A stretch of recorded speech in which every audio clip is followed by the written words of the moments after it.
What's good? It's your boy NLG. Welcome back to the channel. You know what it is. Arsenal versus Leeds. 4-0 to Arsenal at Ellen Road. We knew it was going to be a tough game. We came into the game with the injury news to Saka, who injured himself in warm-up, literally just doing a standard little jog. I'll even show it to you now. They'll probably try to come for me on the copyright thing, but I'll show it quickly. Hopefully they don't catch me. Literally. And some potentially. Oh, we do not need the sound. If you can see that, he just hobbles off. It wasn't even. It wasn't Up much. there. So yeah, look. Hopefully Saka's okay. But the good thing is there was a lot of pressure on this game. Beating Kyra at 3-2, but it was annoying that we even conceded to. But given the schedule we have, where we've got today Leeds, we play first, so we play before Aston Villa, before City.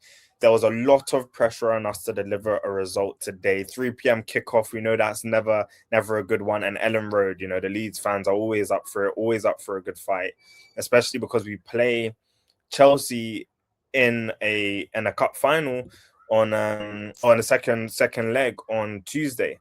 So we needed a good result, as many players fit as possible, and morale. We needed a morale boost after we messed it up in the last Prem game, and we got all of that. I mean, today let's speak about some of the players. We had Noni coming in today, who I'm glad he got some end product off, a better game from him. We don't know what the situation with Saka is. It doesn't look great though, given that he just pulled up randomly out of nothing.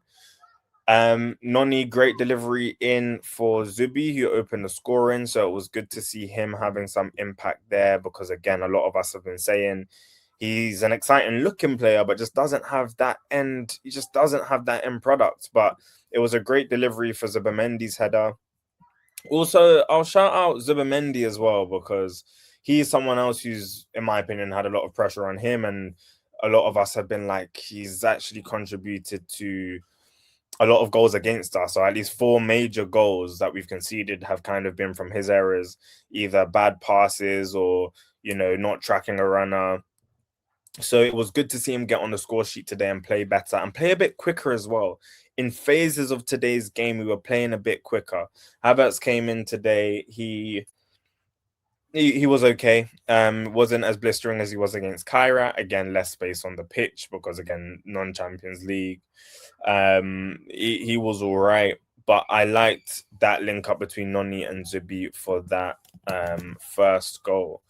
I feel like after we opened the scoring, we honestly kept the pressure up, because first 20 minutes, 15, 20 minutes, Leeds actually had most of the ball. In the game, they only had 3 shots, 1 on target, all in all, but they did have the lion's share of possession in the beginning, or at least I felt like they had the most dangerous opportunities. It did take a while for us to warm up.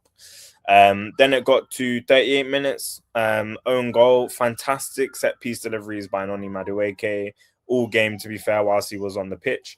And he whipped one in that Darlow, the goalkeeper, punched it in. So how many own goals? Is that 6 own goals now? I don't even know how you manage that, Arsenal, real talk. But any goals we'll take. At least it wasn't all own goals today. So we go into halftime 2-0 up. Now, this is always the point in a match when Arsenal play. When we go into halftime, the first thing that annoys me about Arsenal usually is that we typically find it hard to score goals before halftime. That's the first thing. And then secondly is our behavior and how we react when we come into the second half. Because usually if we haven't scored by halftime, the opposition team always comes on smoke, and we just regress and sit in, and the pressure starts piling up. And lo and behold, that's what happened. However, given that we had a 2-0 cushion, it really helped us, because Leeds came out in the second half and they had an opportunity straight away. Saliba and Gabriel, to be fair, did well to just pocket Calvert-Lewin. He didn't really offer anything, but we were on the back foot for quite a bit until we began to slowly work our way into the game. Up top, Victor Gyökeres, he didn't have the best of games in the first half. Again, heavy touches, falling on the floor, rolling on the floor. Again, fighting the man more than trying to control the ball and spin off and hold off a player. But most importantly, he got his goal. Martinelli came on, Odegaard came on, Eze later came on, and it was Martinelli's cross from the right side, where Gyökeres again managed to get away from his man and basically just hit it in. And so happy for Gyökeres, he needs that goal. I heard he's got 11 GA in 30, which is surprising to me. I think of that he's got 2 or 3 pen goals, but I'm glad he's getting on the score sheet. And he needs to add more to his game, but good to see that even though he didn't play well, score. That's how a striker should be. You don't need a 9 or 10 out of 10 every game in terms of performance. You need the output of scoring goals, and that's what we need him to be. We need him to be in the right areas. We need him not always, as soon as the winger picks up the ball, for him to regress further into the box. We need him to come short sometimes, go near post sometimes. We need him to hold off his player better so he can bring other players into the game. So yeah, Odegaard as well, when he came in, he was much better as well. After that Gyökeres goal, like, Odegaard was making things tick a bit more.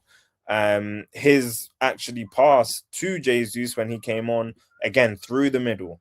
It was a pass through the middle. Jesus holds off his man. Again, I don't think Gyökeres can even hold off a defender the way Jesus did. Gyökeres probably would have fallen over or not controlled the ball properly.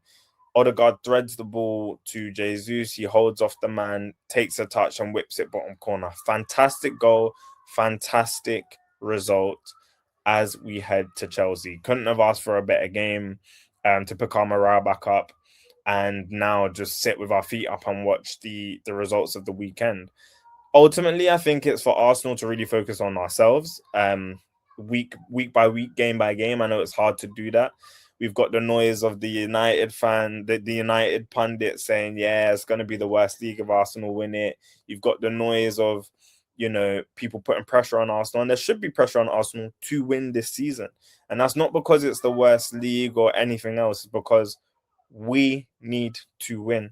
It's as simple as that. I actually loved what Gary Neville said, when he was pressuring Ian Wright to admit that we should win this league and that we must win this league.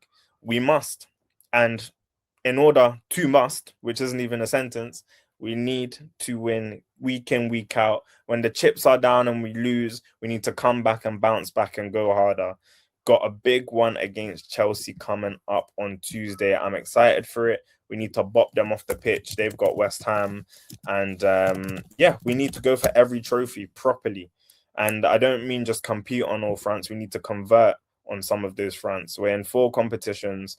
At least try convert on 2. We're in a semi-final, second leg. And I'm confident we can do it at home against Chelsea. People, that's the match reaction. Let me know your thoughts down below, how you found the game. And yeah, man, come on, you Gunners. Let's pick it up. Gyökeres on the score sheet, Jesus on the score sheet. Our attack, we're playing a bit quicker. Can we get more of that? Arteta, I know you spoke about freedom in the press conference. Instill it in the DNA of how we play.